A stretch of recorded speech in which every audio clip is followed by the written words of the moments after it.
jump into our sizzling topics? Yes. All right. First up, a lecture on the importance of apologizing less.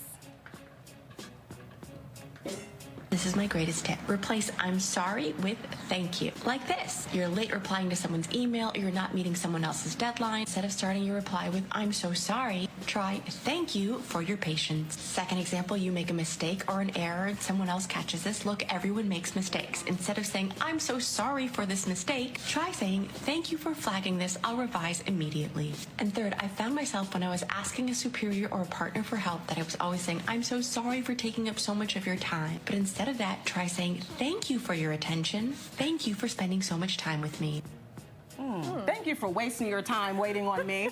That's the lawyer, Angela, with an Instagram video that has gotten more than 1.2 million views and hundreds of thousands of comments. Now, she says following this lesson of not apologizing changed her life, and it could change yours. Now, most people agreed with her in the comments, but some took issue with not apologizing for being late, saying it would warrant one in that case.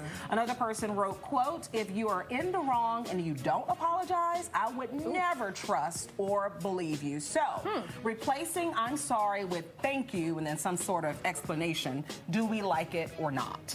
I feel like it's based on the circumstance. Agreed. So I actually have implemented this in my life. I saw this a long time ago. Oh, my. Yeah, but, you know, if I messed up and I know that it was an inconvenience to somebody, then I do apologize. So I think I'm going to say that I like it based on the situation. Okay, so there's a like. Yeah. I'm with Ashley on that, and I've implemented it as well. I fully admit I'm a recovering people pleaser, and one of the most powerful things someone told me was don't apologize for taking up space. Yes. You know how, like, if you walk in a room and you're like, sorry, don't say sorry unnecessarily, but if you really need to apologize to someone, totally different ballgame. Yeah, I dealt with the disease to please too as well, but got over it. Something happened at 30. I don't know what it is. It's a light switch. But yes, that It light, is. 1,000 watts. You know, it's a huge light that comes on. But I don't see why you can't do both. And for that reason, I don't like it. I think you can apologize and also thank people for the time that was spent or money or what have you. I think there's an equal balance that you can obtain in a situation. So totally agree. Let us know what you think. Use that hashtag Fox5Lion. All right, now to a sizzling topic, doused in tough love.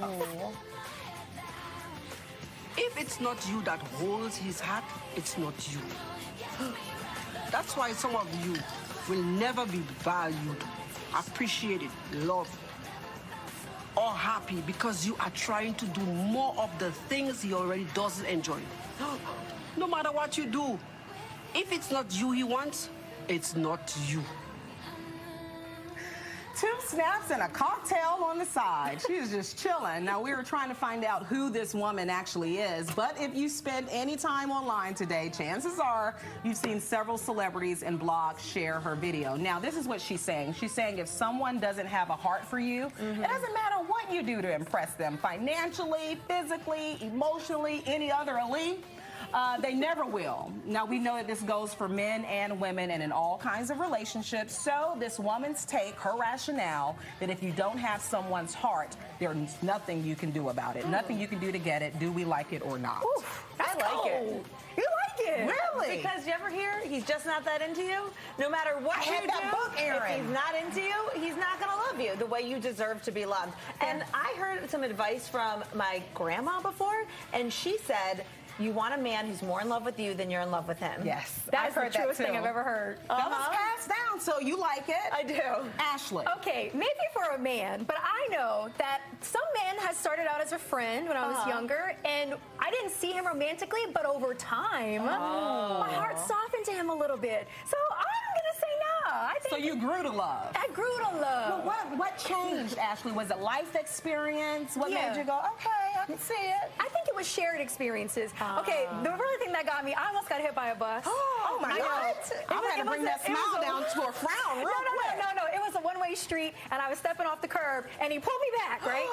And because I didn't see the bus coming. And then I was like, oh my gosh, I think I love you. So, you know. A grand gesture like saving your life will do it for you. I really will. So you are the reason I am here. Exactly. Listen, I like it. I believe it. I think someone will settle for you, but I think that genuine love, if it's not there already, unless they save your life or give you a kidney or something, I don't think it's coming. But you ever love someone and you don't even know why? You're like, you don't have it together, but I'm feeling this feeling towards you. Yeah. Right? Well, I don't feel that unless they love me back, Erin. And that's another no. You all didn't ask for it, but you can take that home too. Keeping on the dating train, they got us talking about dating a lot today. A new survey from a dating app called Quack Quack. Never heard of it. I know, reveals some of the biggest trends on the rise. 13,000 adults between 18 and 38 years old took part in the survey, and it turns out boomeranging is among the most popular trends right now. For those not familiar, this is when you circle back to a lover from the past, especially when you see them on a dating app. Another popular trend is the rise of semi-dating. Now, this is really nothing new. The term refers to dating and flirting with several people until you are committed to one person. And finally, the FOMO dating craze is gaining steam. So this is when someone moves forward with meaningless matches on an app with people they're not really compatible with, but all in fear of being left out and not having anything else to do.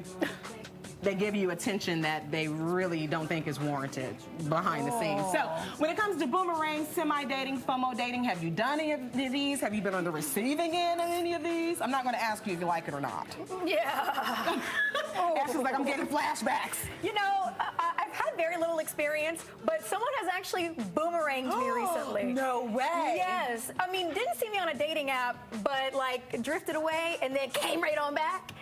And I didn't like that. Yeah. And he drifted on his own volition the first time. Correct. Like ghosted me and then came back. The nerve. I know. Yeah. See, the ghosting is the audacity, right? Like, it's one thing if y'all split ways, amicably, and then he came back a few months later, like, miss you, what you up to? Fine, I'll take that. Yeah, and I think people really need to take heed. I mean, we laugh and we share stories. Cuffing season is coming. Okay, so you're going to see a lot of that FOMO dating. You're going to see a lot of people circling back and saying things they don't mean because they want to cuddle. It's getting cold outside. There's also comfort, right? Like, I know when I was younger, there was this one guy, like, whatever happened, we'd always end up back together for some weird period of time. Yeah. I mean, he was real cute, though. So sometimes, right, it always Well, thank you for sharing, Erin. I love the TMI up in here. Okay. Oh, that's not even scratching the surface, my love. I know.